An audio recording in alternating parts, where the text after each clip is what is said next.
Diaz, Gunners Collective TV. Back at it? You already know. Like a motherfucking smack at it. Bye, bye, bye, In a menudo style, in direct fashion, we're going to get straight into the content of the day. But before we do, let's hit that like and subscribe button. Ding! Put your notification bell on all so that way you're directed in the direction of the dope content I am kicking. And I highly appreciate all the support, man. We're going up on this channel, and it's all because of you. And for that, I can say I'm very humbled and I'm very much appreciative. So thank you. I know I couldn't do it without you. No more Chi Blue. No more shopping sprees, right? No more VIPs. We can't even kick it no more. Or maybe we can again. Compa Raider and Swifty Blue had a beef, right? Was it a make-believe beef or was it for reals, right? I believe it was for reals. I believe, everybody was going at Swifty Blue for whatever reason. Everyone had their own different reasons. But for whatever the case may be, man, Swifty's good now. He's good now in the hood now, right? Somewhere along the line, he was able to get back into the fold, man. And that's a good thing. I ain't got nothing bad to say about that individual. He wrecked himself with his own, what he was saying, his mouth. And, he was able to clean it up. He was able to get back in the good graces. And that's always a good thing, man. I'm just happy to say that Vato is still maintaining. He's outlived the shenanigans and the bullshit, man. And that's great. For a while there, man, I was very skeptical and thinking that, Swifty was going to come up on a milk carton or on a cereal box, right? I didn't know exactly what it was with Swifty that put him in the situation that he was in, but everybody was going in on him. And that leads me to this content right here, this video. It seems like when something happens on social media, someone says something about you, then there's, the Mean Girls Club comes out, the Bad Girls Club. Everybody wants to join in on jumping on you, right? On ganging up on you, because you have beef with a certain somebody. Everybody wants to point fingers at you and make you the catalyst of the bullshit, right? And I thought Swifty Blue was getting a lot of the blame for a lot of these beefs, man, that not necessarily he was at fault for. That was just my way of thinking. I never thought Swifty Blue was a bad person. He was a youngster, a little confused, a little mixed up at times, said a little too much, did a few things that I thought were a little outlandish and crazy. But I never thought that, man, he deserved to be ganged up on like he was. Now, I know how that feels, man, to have a lot of people turn their back on you or gang up on you all at once. You have to duck and dodge and watch what you say and watch what you do, because every little thing that you say can be misconstrued as disrespect, and that just gives more people ammunition to go in on you. Now, Swifty did the right thing. He got out the way. And I know a lot of people talk shit about him. Oh, he's hiding in Arizona. He's hiding in New Mexico. He's hiding in Texas. Wherever he was at, was he hiding? I seen him post constantly. He was posting, albeit maybe not from his hometown or his barrio, but he was out there making moves. He was making empower moves, wearing shower shoes, doing what he had to do to maintain the longevity of his career. Now, his career did take a hit, because the last we heard, he was getting Sprite bottles thrown at him, or was it Pepsi bottles? Or was it fucking just Aquafina bottles?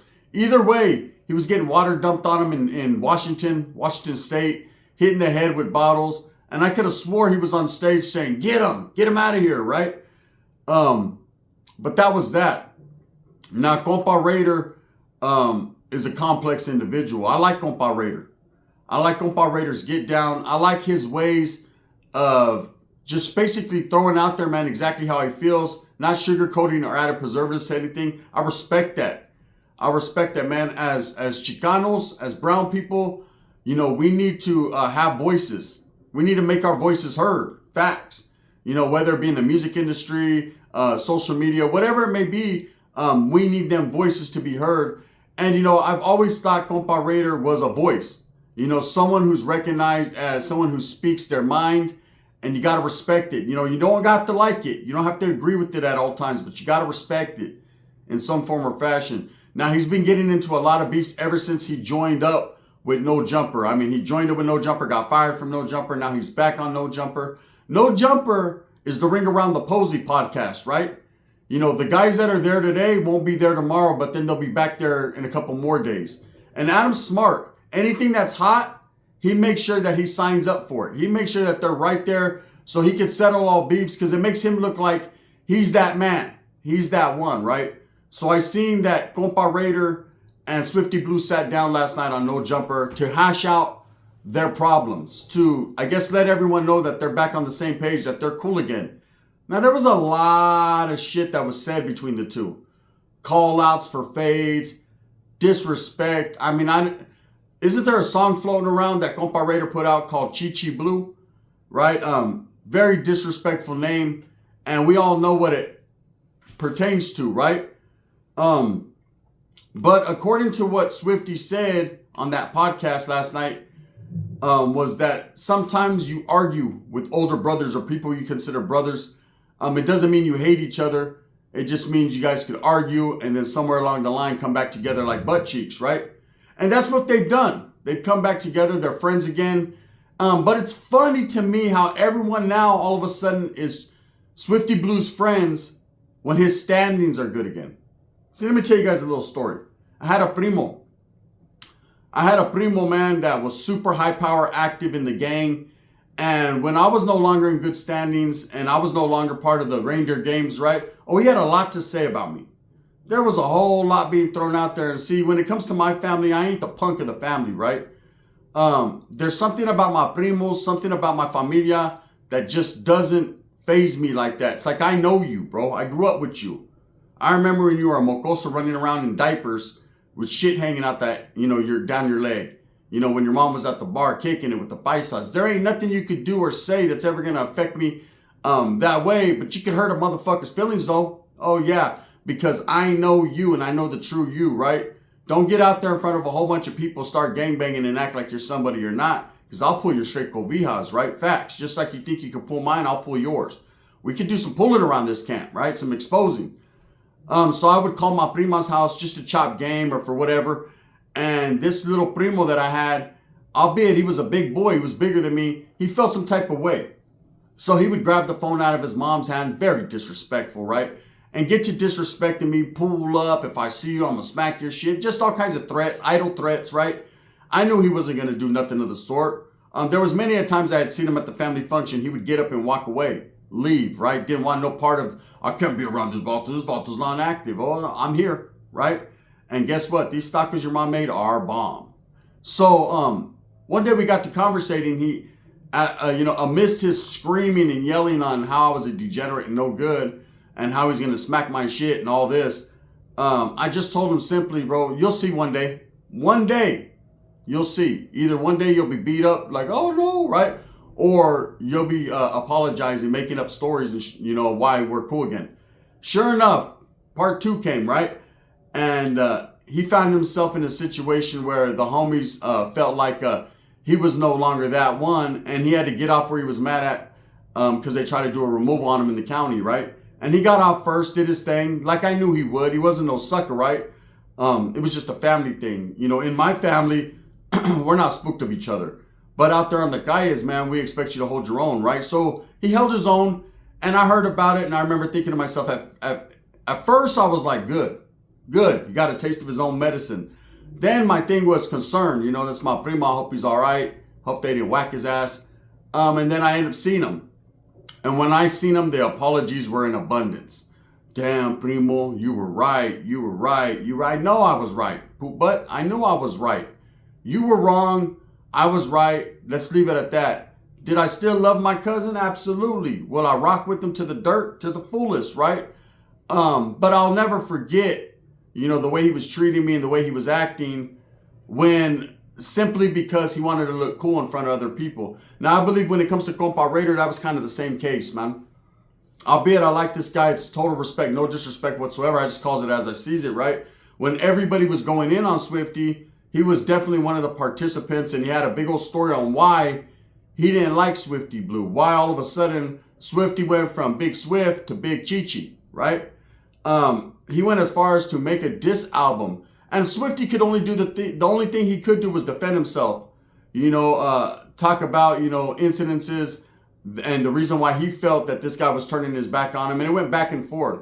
And everybody had something to say, man. Chito Ranas, Compa Raider, All these different guys, these characters had something to say about Swifty Blue. I mean, Swifty couldn't get a pass. He couldn't get no love. You know, he was told, man, he better fucking stay where he's at. He better stay away from his Vaudeville. He's no longer welcome. He can't kick it in the county. All kinds of things. Now, quietly as it's kept behind the scenes, shit happens. Shit always happens. You know, the buyback, the get backs, the talk backs, whatever.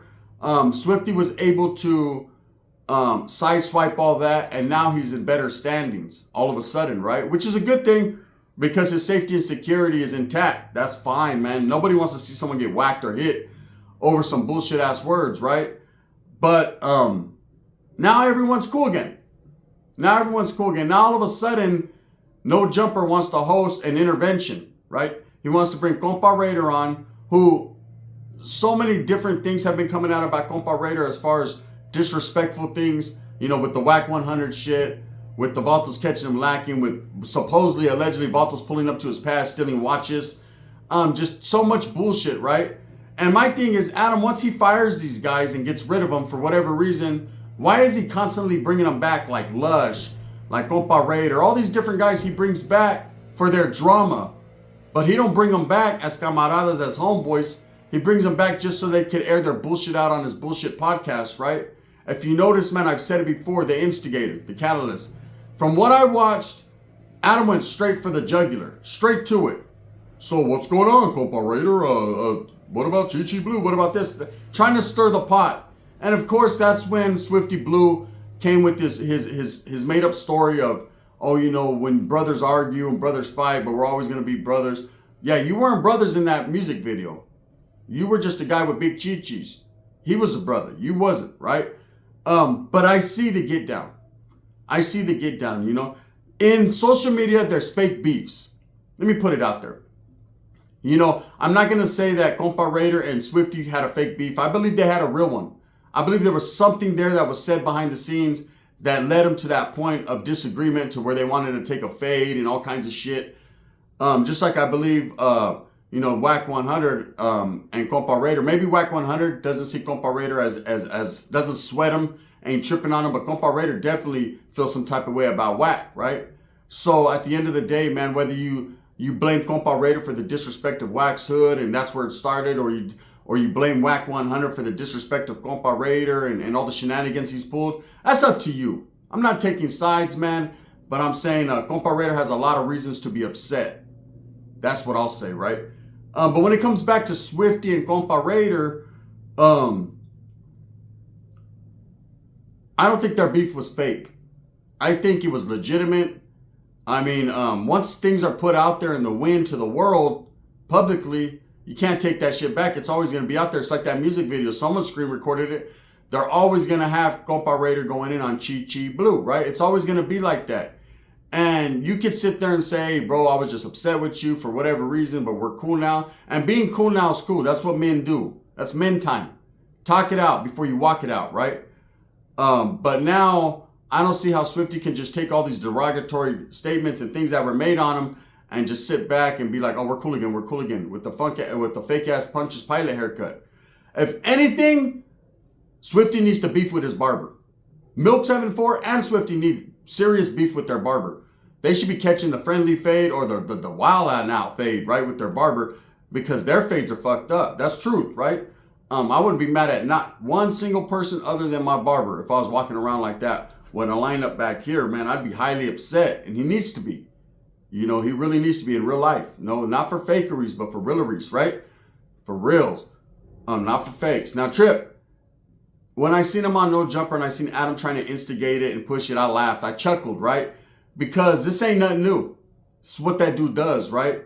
But again, you know, if grown men want to go air their grievances out and their bullshit out on this guy's podcast, so be it, you know. This is just the way it is. You know, Adam is a very controlling individual, and he controls the mind states of a lot of people. You know, is it big drama and big news because these dudes are friends again? Not really. But whatever for a view, right? That's cool. I'm doing content like this right now, so it is what it is. I can't be a hypocrite. But I'll say this about fake beefs in the industry. There's a lot of them. It's called Ring Around the Rosie. It goes like this. A lot of people on social media will stir up controversy and fake beefs because they know drama sells. That's what we're all in it for. Everybody wants to watch YouTube for drama. See, some like myself, I watch it for educational purposes. I like to get educated. The knowledge you can't get in college. Gamed up.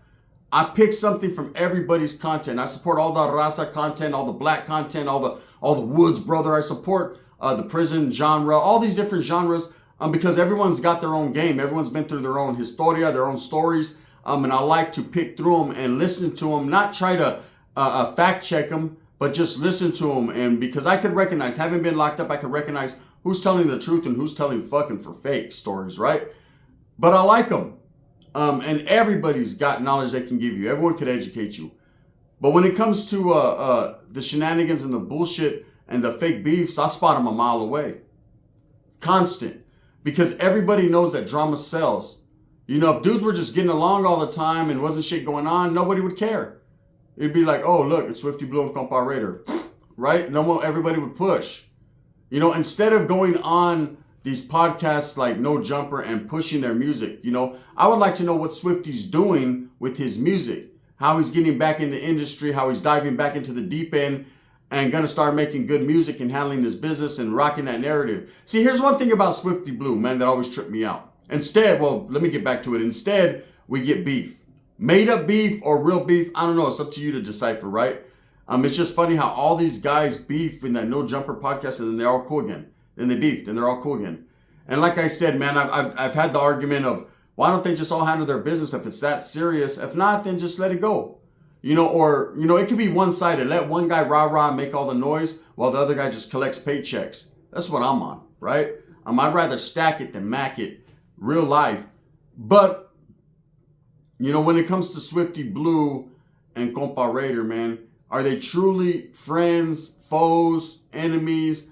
Or is this just a situation like my primos where for a while there, Swifty was in questionable standings. He was on freeze. He was in bad standings within the gang life, within everything, and nobody had none for him. You ever notice that? It's crazy, the world we live in. When nobody's fucking with you, you're a piece of shit. You're no good. You're a sucker. Everyone's making fun of you. Everyone, like I said, Bad Girls Club. Everyone's going in on you. And then when you get cleared or when you're good again, all of a sudden you're that man. You're the homie. Oh, you was always the homie, bro. We were just giving you a hard time. Nah, you the homie now. You the boy. You're that one, right? Nah, fuck that.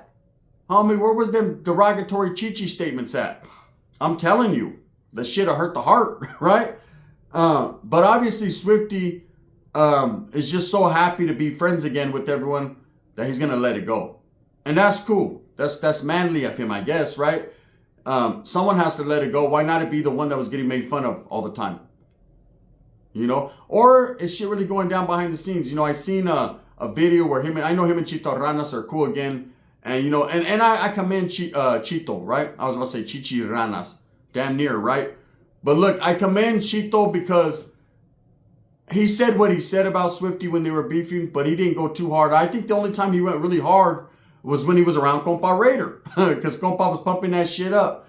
You know, again, I think Compa Raider just is outspoken and just says what's on his mind at that particular time, and it is what it is.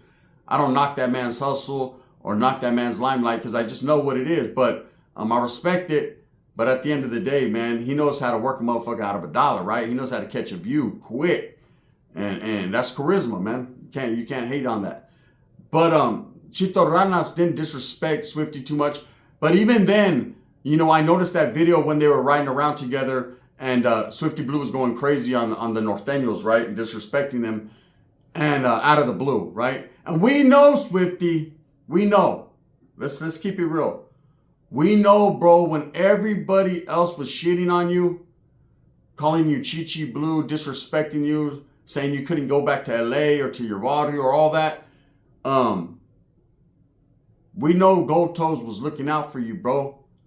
Signed you, man, gave you a hug in times of need, told you everything's gonna see all right, cuz, you know, just gave you a home, homes, a place to understand that you were safe, bro, and that everything was good. And the utter disrespect, the real disrespect, you know, to go double back and disrespect Northerners and disrespect anyone or associated or affiliated with them. You were associated and affiliated. That's like disrespecting yourself. You know, quietly as it's kept, you can go back and forth and say what you want to say about Swifty. You know, a lot of people still don't like him, and it's going to be like that just because so much was put out about him. I like him, but I call it like I see it. Like, come on, bro. Deep down inside, you have to look at yourself and realize, like, fuck, bro. You know, Toes was the only one holding it down for you when everyone else was fucking had chorro all over your fucking name. I'm just saying, man. Shout out respects to all these individuals, man. People like Chito Ranas, Compa Raider. Oh, I understand, man. Hey, I can't be a hypocrite. You know, I've had homeboys that when they were not in good standings, when I was active, I was just like, psh, poo butt. Like, damn, motherfucker done fell off. You feel like disrespected. But really, man, you just make the situation worse. Like I said yesterday in my video about Lefty, man, you got to be part of the solution, not the problem. But I guess on social media, solutions don't sell well. It's only problems, right? Everybody wants to hear the drama. So anyways, they're back together like butt cheeks. No more chorro. Chichi Blue, no more, right? It's Swifty Blue again. He's cool. He's back on the No Jumper podcast chilling with Adam. And Adam's like, I'm going to make some more money off these Mexicans. And that's just what it is. With that being said, I hope that you move smooth with a purpose. Get everything that you want coming. And remember, at the end of the day, it's all about the strive, the struggle, the struggle, the strive. Fuck the bullshit. I'm going to hit you guys with a double up today, man. Make sure you guys go over there to the collective clips. I'm dropping bangers over there, but I got to hit you with the doble right here, man. I got to hit you with the Chi Blue. 2 of them. The gun. Bang, bang.